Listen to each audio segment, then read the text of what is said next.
দীর্ঘ ১.৫ দশকের বঞ্চনার অবসান ঘটিয়ে এবার নিজেদের দাবি দাবা পূরণের আশায় বুক বাঁধছেন পার্শ্ব শিক্ষকেরা।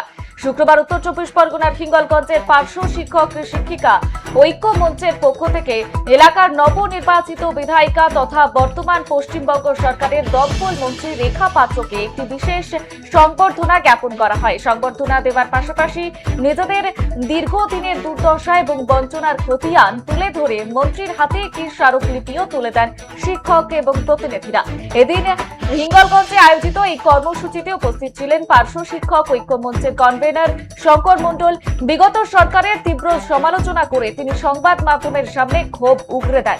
শঙ্কর জানিয়েছেন, বিগত ১৫ বছরের তৃণমূল রাজত্বকালে আমরা আমাদের স্থায়ীকরণ, বেতন বৃদ্ধি সহ একাধিক ন্যায়সঙ্গত দাবি দাবা নিয়ে বারংবার আন্দোলন করেছি।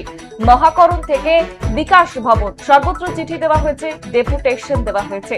তিনি আরো যোগ করেন, রাজ্যের রাজনৈতিক পালা বদলের পর বর্তমানে বিজেপি পরিচালিত সরকারের মুখ্যমন্ত্রী শুভেন্দু অধিকারী তাদের এই দীর্ঘদিনের বঞ্চনার অবসান ঘটাবেন। আর এই আশা নিয়ে তারা আজ নতুন মন্ত্রীর দ্বারস্থ হয়েছেন। পার্শ্ব শিক্ষক শিক্ষিকাদের কাছ থেকে স্মারকলিপি গ্রহণ করার পর তাদের আশ্বস্ত করেন হিঙ্গলগঞ্জের বিধায়িকা তথা দমকল মন্ত্রী রেখা পাত্র। তিনি স্পষ্ট জানিয়ে দেন, নতুন সরকার শিক্ষক সমাজ এবং কর্মচারীদের প্রতি অত্যন্ত সংবেদনশীল।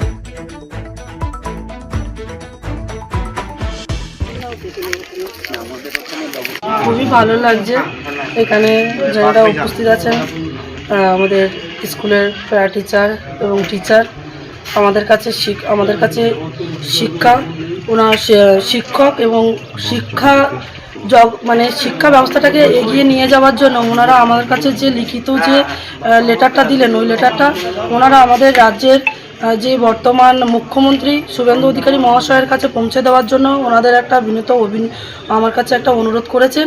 আমি অবশ্যই ওনাদের অনুরোধ রাখবো, কেননা ওনারা সবাই আমার থেকে অনেক সিনিয়র, আমি সবার থেকে ছোট।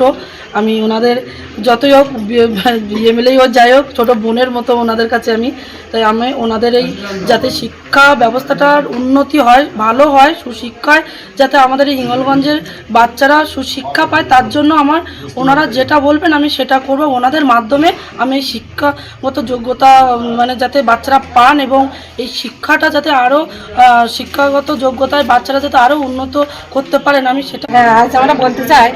আমরা অনেক দিনের পার্শ্ব শিক্ষকেরা যে আন্দোলন করেছিলাম, তার জন্য আমাদের কোনো কিছুই আমাদের আন্দোলনের যে ফল, তার আমরা সুফল আমরা পাইনি। আজ আমরা সবাই মিলে একত্রিত হয়ে আমাদের ঘরের মেয়ে, আমাদের বোন, আমরা রেখা দিদির কাছে এসেছি। আমরা চাই যে আমরা যে আন্দোলন এতদিন ধরে করে এসেছি তার একটা সুফল যাতে আমরা পাই। সেই জন্য আমরা আজকের এই দিদির কাছে